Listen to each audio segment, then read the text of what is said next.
Hey, I'm Cara, and this is Thrifting Sparks, a podcast where we dig through the beautiful, messy, sometimes heartbreaking parts of real life and walk away with something that's worth keeping to help you relight your spark. Every episode, I'll share a spark, something I've had to learn the hard way, something that's helped me rebuild, something you can take with you when you walk out the door. We're talking love, loss, friendship breakups, dating after heartbreak, finding yourself again when you've completely lost the plot. This space is for the feelers, the healers, and those that are endlessly kind to others, but are still needing to learn how to fully love themselves. Let's thrift some sparks.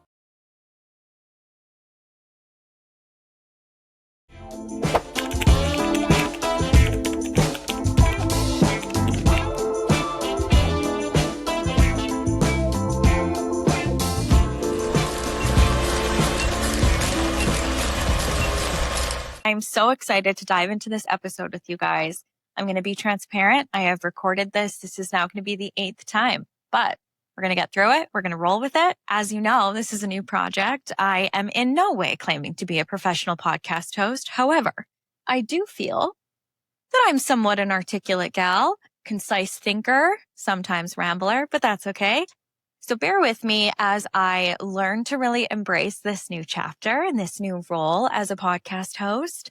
I have something to say. However, I still need to learn the ins and outs of how to say it, how to deliver it, the podcast editing, the audio engineering. Holy smokes, it's a lot. So you're going to notice today that as I go through the episode, I need to stop touching my hair. I do it because I'm nervous. So if you are watching this podcast, hi, it's nice to see you. If you are listening to it, amazing. Hi, thank you again for giving me this opportunity to speak to you and get to know you.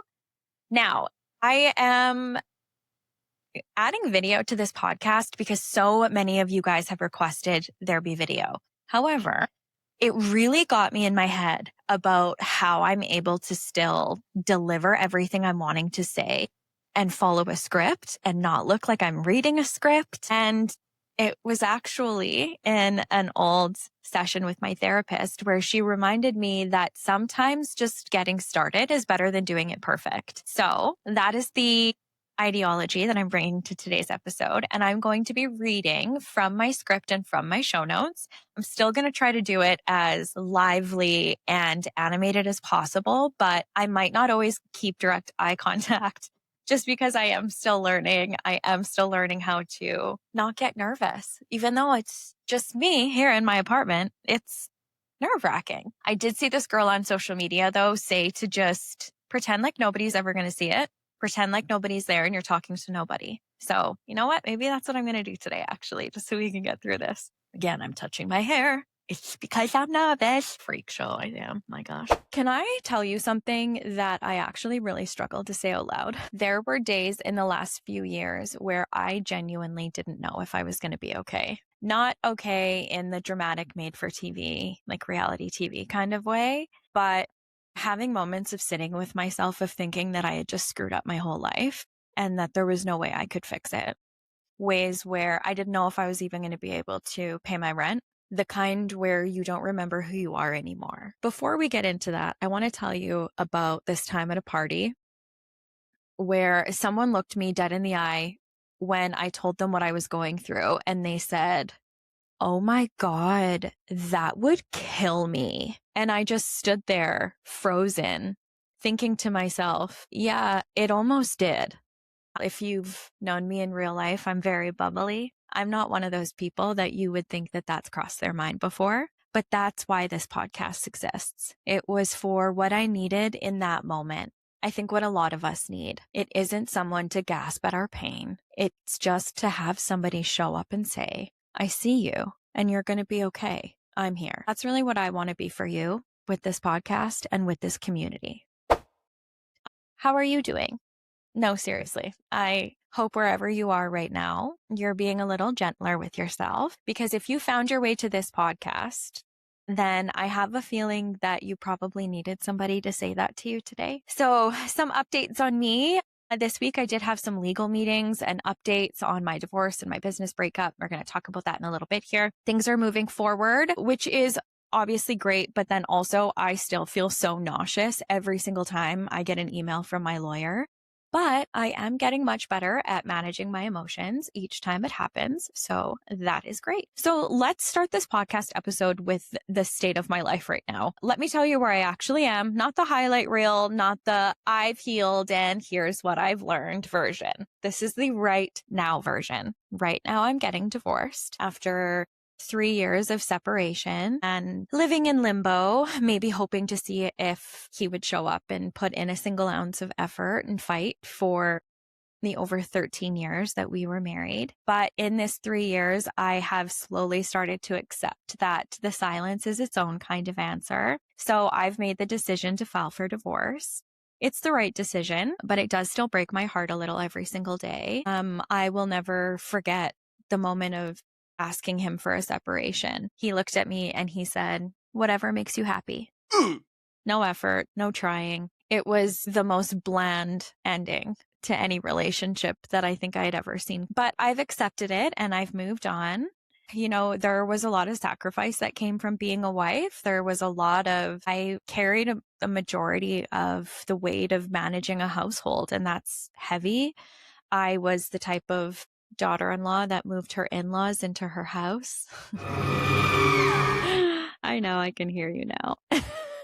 I can hear you now. So yeah, I gave a lot and I just feel like I got nothing in return. So I had to learn how to put up a boundary and stand up for myself. Right now, I'm also in a legal battle over a business that I co-built and co-bled for, a company that I gave my everything to. And I mean everything: my time, my mental health, my savings, my marriage indirectly, my sense of self and autonomy, and a huge chunk of my self-worth. One day the passwords got changed and I was on the outside looking in at my own life's work. I'm still fighting for it and I don't know how it ends yet. Right now, I'm rebuilding my client list from scratch as a luxury makeup artist and lash artist. And I'm really trying to turn my personal brand into something sustainable for myself, figuring out who I am outside of those two identities that had really consumed me for this last decade, being someone's wife and someone's business partner. Right now, honestly, I'm scared, but I'm also more myself than I think I have been in a really long time. And so both things can be true. And that's something that I've had to learn to sit with. So now I'm not telling you any of this for sympathy, but simply because I think that there's actually something really powerful about someone saying, "Here's exactly where I am," instead of waiting until they are fully and safely on the other side before they talk about it. We don't need more stories about people who have already made it.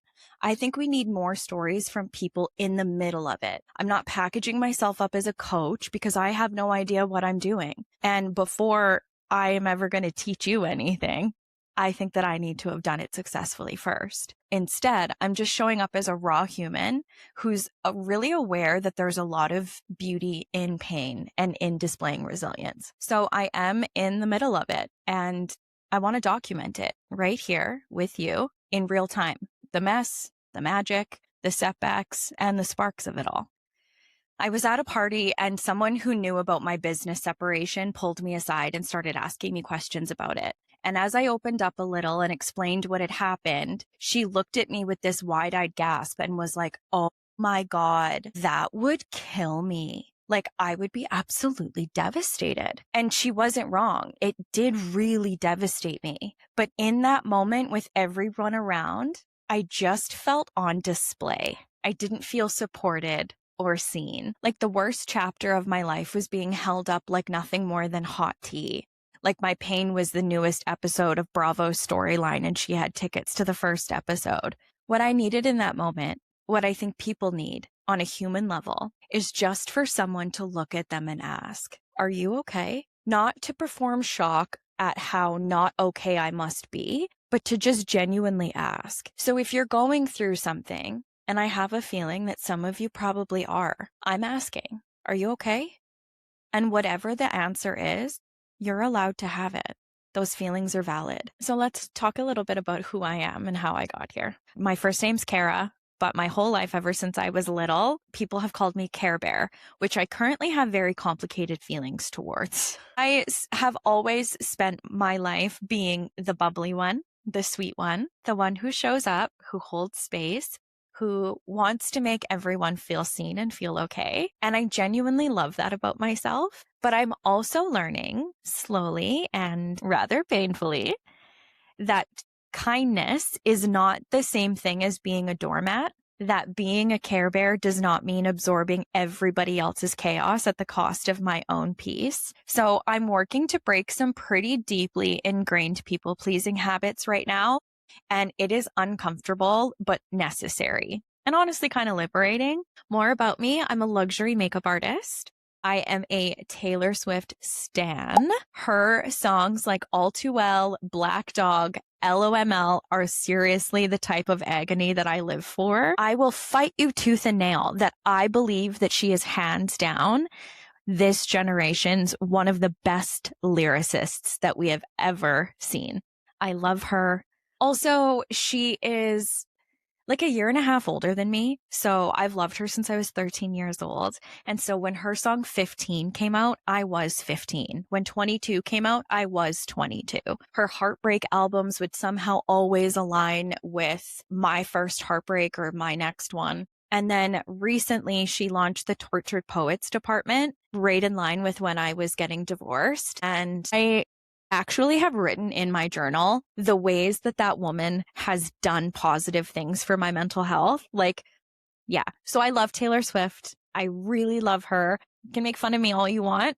And actually, that's a fun fact. I went on a date with a guy who like proceeded to make fun of me for liking Taylor Swift. Immediate ick. I was like, goodbye. So feel free to make fun of me for liking Taylor, but she's been in my life for a lot longer than you might be, sir. Just kidding. Other things about me, I am always powered on Diet Coke. I found out that Diet Coke is actually banned in Europe because of all the aspartame in it, which means it's really unhealthy for you. But like, I need that right in my veins. I am such a Diet Coke junkie. I have Diet Coke in my fridge, and then I carry the gold cans, the caffeine-free kind, so I can drink it at nighttime. Yeah, it's bad.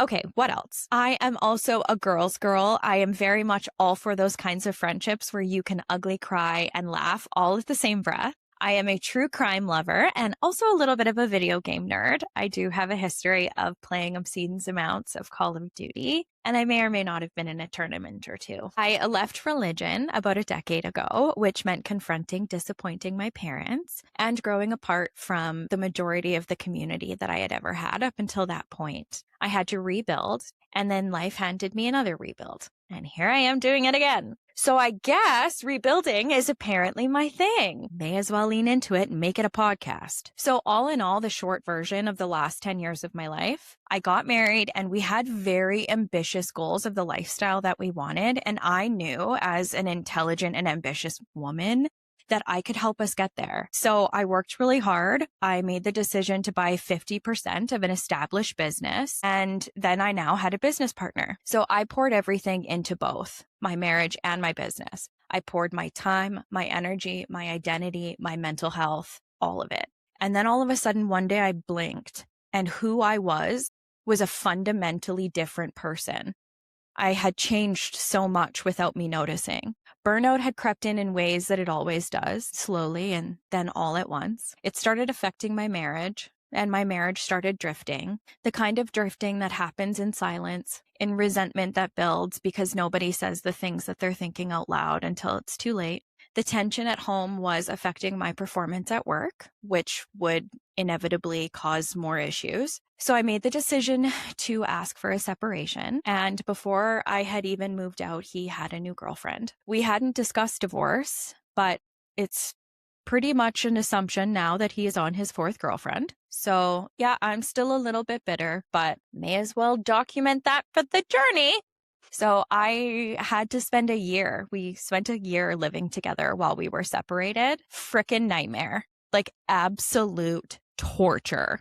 I remember watching him pack up and leave to take his girlfriend to stay at the Fairmont in Banff for Christmas. Something that him and I had never even done in our like 12, 13 years of marriage.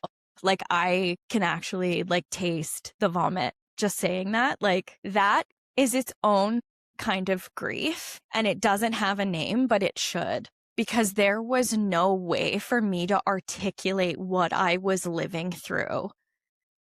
to anybody. None of my friends had ever experienced anything like that. My parents are still married. They have no idea what that's like. Like, my dad was so dumbfounded by like moves and decisions that my ex would make. And I would just, I want to stay here and pretend that, I held my value the entire time. I didn't. I had moments where I would cry to him. Like, don't you want to do something? Like, don't you miss something? Don't you want to try? Like, after everything that we've been through, like, what's going on? Is it me? What did I do? Was I too hard on you? Did you not feel like I was supportive? Did you not feel that I had your back? And I did a lot of therapy to realize that at the end of the day, it wasn't about me. And that's still something I am working to separate myself from. And, I wrote him letters and letters and letters, and I would check in weeks later and he would tell me he'd never read them. And so, like, there comes a moment in time where you just have to move on and you have to let someone go. And, it's so hard because I asked for the separation, but I still somehow felt abandoned after all of it. I know that doesn't make any sense, and it's still something that I'm working through in therapy, but it just triggered a lot of abandonment issues for me, even down to, I lived with my in-laws. They were mom and dad. And so the way that they will all of a sudden treat you after it's just a very unsettling thing that I'm still working through. Yeah. It's a special kind of grief, honestly. And so with my business breakup, I had moved out from my husband and into a 1-bedroom apartment on my own, packed my life up into boxes of just the essentials because I'm just going into a 1-bedroom. And I really thought that was going to help me focus. I thought that would help me dedicate more energy and time to my business, because if I didn't show up and meet certain expectations, I had a business partner to stay accountable to. And my quality of life was very much dependent on how that person felt I was doing. So what had inevitably happened was, in order to pay my rent, I had to work 3 jobs that would be running the company, taking makeup clients, like bridal makeup on the weekends, and lash clients in the evenings. Doing all of that, my mental health had hit an all-time low. And it was something that I had disclosed to my business partner. I had disclosed to my therapist, and I was doing everything I could to just take it 1 minute at a time. But when I needed support from my business partner, someone that I had built everything with and sacrificed everything for, what I got instead was intense pressure, tough love that didn't feel like love at all, micromanaging whether or not I was eating, when I was getting up, when I was going to bed, who I was hanging out with, what I was doing on the weekends, what I was doing for personal development. Like, it was so extreme when I was literally just hanging on to survive. There was a conversation that happened that turned into a very unhealthy dialogue. I chose to end the conversation and tell her that I needed a day. And I wasn't given that personal space. I was getting texts, I was getting calls, I was getting emails, everything. I was getting an email that said that her kid and her husband had overheard the conversation, which I can only imagine was meant to like shame me in some way or like make me feel guilty or bad. Like, when it was so intense. And so I need to be very careful about the words that I choose, but what I can only deem as just a very unhealthy situation. So after that blow up, the next day, I woke up to every password being changed. A company that I co-owned, co-built, and co-sacrificed for, I was locked out of overnight. I had no access to our Shopify store, our emails, passwords were changed. Just everything overnight. Any integral software to the business I no longer had access to. So now we were all of a sudden in a legal battle while I'm already getting divorced. Like, double whammy doesn't even begin to cover it. So I want to be specific about what I lost, because I think when people hear she lost her business and her marriage, they just picture that like somebody had a bad year. I lost so many integral pieces that felt like they were parts of my identity. I lost my dogs. I lost almost every belonging that I had owned and worked for. I was losing friendships that I thought were permanent, ride or dies who turned out to only show up for me when I had the capacity to be my best self. I was losing family relationships that I thought were unconditional. It was moving into a 1-bedroom apartment and waiting, genuinely waiting to see if I would hear from my husband, thinking maybe he would reach out. When the business breakup happened, I called my ex-husband and I was crying and I was scared. And he said to me, I really don't want to get involved, Cara. There were days where I didn't know how I was going to make it through. And what saved me, and I mean this literally, was my therapist, my girlfriends, and a few kind strangers in my comment section who showed up and said, I see you, we got you, and you're going to be okay. That's not a small thing. That's everything. So really, that's exactly what I want to build here. So with all of the endless legal bills and paying for all of my own living expenses with no spousal support, I had lost my main source of business income. Money got really tight. So thrifting didn't just become a hobby. It became survival for me. I needed things that I couldn't afford new. So I hunted. And something happened in those aisles, something quiet and a little magical. Thrifting taught me that beautiful things come from unexpected places, that something someone else discarded can become your most treasured find, that you don't need everything brand new to build a life of quality. And I thought, what if that's what this podcast is? What if I thrift the lessons, the therapy insights that I couldn't always afford, the hard-won wisdoms from friendships that held me together, and the sparks that kept me going? What if I just hand them to you? Things that cost me everything, but I pass them on to you for nothing. So that's what this podcast is. So now I want to talk to you directly. If you found this podcast, I think I may know a little something about who you might be. I think you're kind and maybe too kind sometimes. You're ambitious and maybe a little lost. You give a lot and you don't always get the same in return. And maybe you're even in the middle of something that feels too big to say out loud. I want to be one of your people, one of your friends that shows up, the one who asks you if you're okay and actually means it, because I'm genuinely so glad that you're here.